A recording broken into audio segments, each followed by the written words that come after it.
What's up, guys? Today we're learning about the woman who was healed by teaching the hem of Jesus' robe or touching him, depending on which version. But we're going to Mark chapter 5, and I think it's 25, right? 25, Mark 25. Mark 5:25. And this is really cool. And I think every miracle, I think we learn new things about Jesus and how he acts and his miracles, and which for me personally, that's why I'm going through this process of looking at all his miracles so I can better understand Jesus. And I feel like each miracle brings us a little closer to Jesus and understanding Jesus and how he works. Anyway, let's jump right in there. We're going to start at 24. We'll back up a verse here. And Jesus went with him, and much people followed him and thronged him.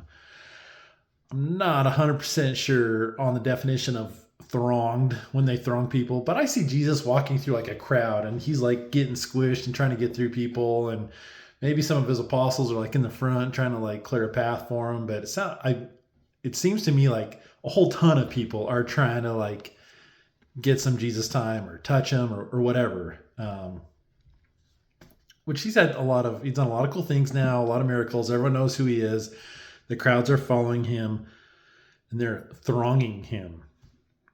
25, and a certain woman which had an issue of blood 12 years, 12 years, long time, and had suffered many things of many physicians, and had spent all that she had, and was nothing better, but rather grew worse. So she had this issue of blood. She'd given everything in her life to make it better, and it had only made it worse. Physicians didn't help. 12 years.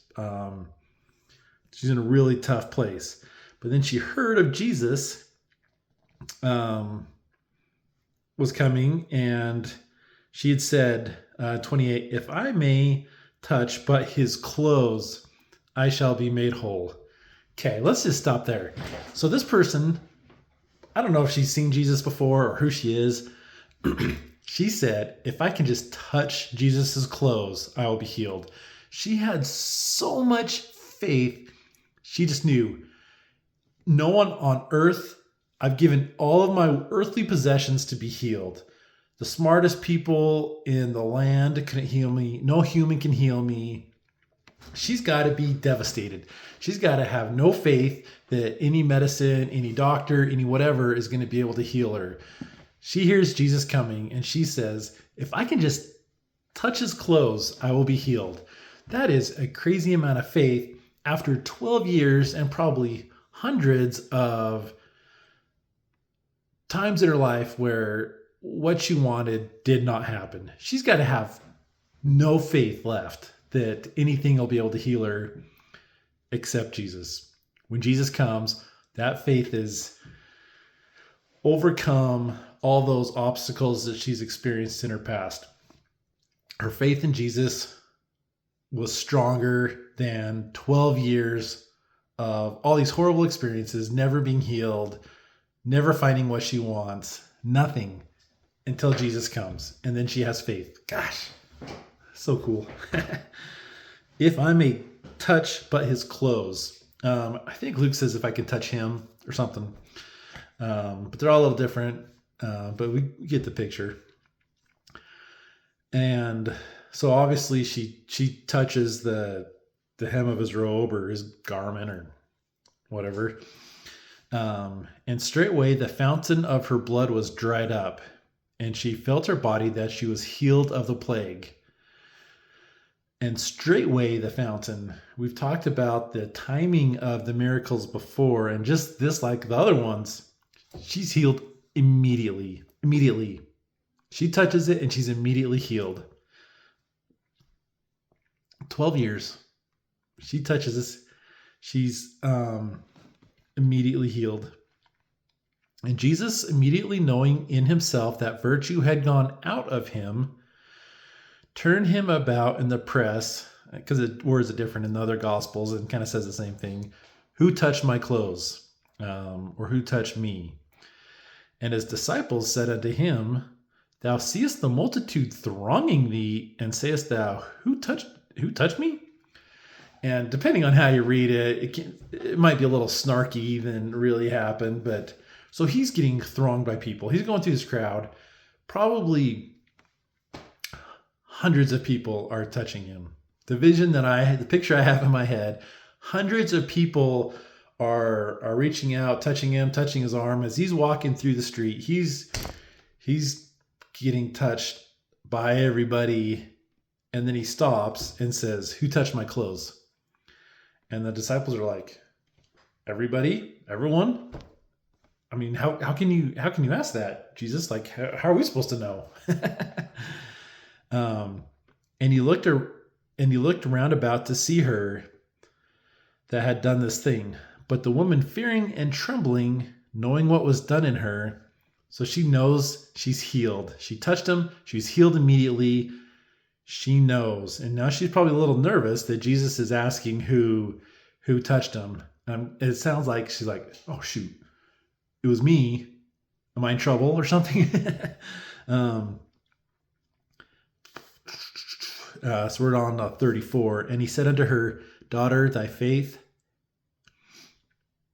hath made thee whole. Go in peace, and be whole of thy plague."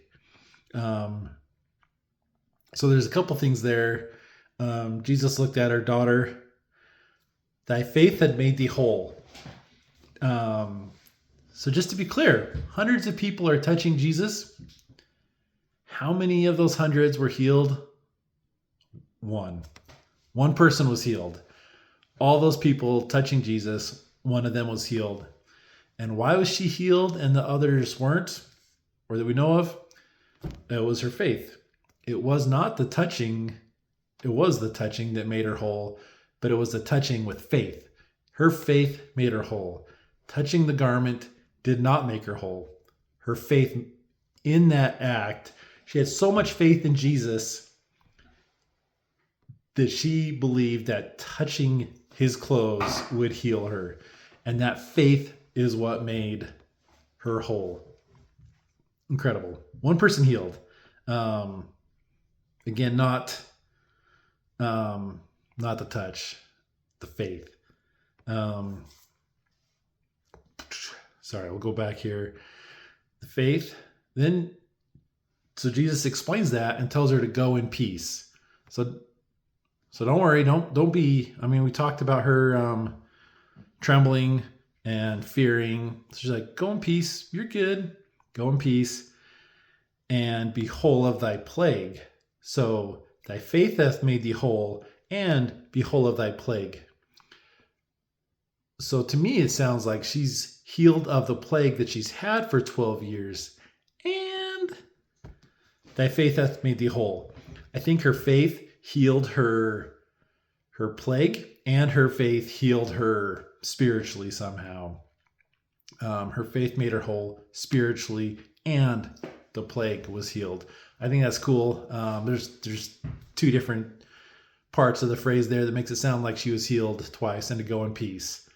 I think there's a spiritual aspect and a physical aspect, which is awesome. I love it. And be whole of thy plague. Okay, just make sure I got everything.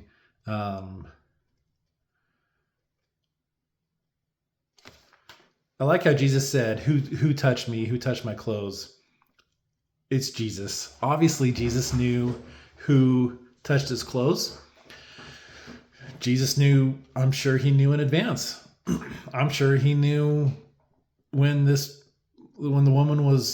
she got the plague, that she would suffer with that until Jesus came in 12 years. I'm sure he knew long before. And I'm sure his heart wept a little for this person and what she was going through. But he knew that at this time that they would meet together. Jesus knew that she would reach out in the throng of people and touch him and be healed. He knew it was going to happen way before she did. He knew she had that faith way before she did, but he still asked. And I love that the scriptures, Jesus asked questions, having us find those answers on our own instead of just saying, hey, miss, why did you touch me or whatever. It's really cool. I like it when Jesus asks questions that he obviously knows the answers to help us along. I also like in a few verses here in Mark 6, Jesus is still out traveling, and he says in chapter 6, verse 5, where he could there do no mighty works, save that he laid his hands upon a few sick folk and healed them. And he marveled because of their unbelief. He could do no mighty works because of their unbelief. Because of their lack of faith, their unbelief, Jesus could do no mighty works. He healed a few people. This is a little later on. He healed a few people, but because of their unbelief, he could not do mighty works. It's their belief that made it so they could not have mighty works. It is this woman's belief that made her healed. And I love that. I love it because I don't think it's any different today as we look at Jesus and how he works. It's not different today. Yeah, people are healed. People might travel thousands of miles to the Middle East or Italy or Jerusalem, and they might find a part of what could be Jesus's shroud or whatever, and they might touch it and be healed. And again, it's the faith that makes them healed. I think that's our faith, that belief that brings those blessings from Jesus. And I encourage us to find, like, we don't need that. We don't need to touch his robe. We don't need to touch or whatever in our own lives, but we can have faith in him without him being here. We can have faith in him without touching him or his robe or whatever it is. We can have faith in him that he will heal us because it's the faith that's important. It's the faith 2,000 years later that is going to heal you and me and all of us physically and spiritually, just like in the scriptures, just like Mark is telling us. It is that faith. It is that belief. Believe in him and he will heal us all.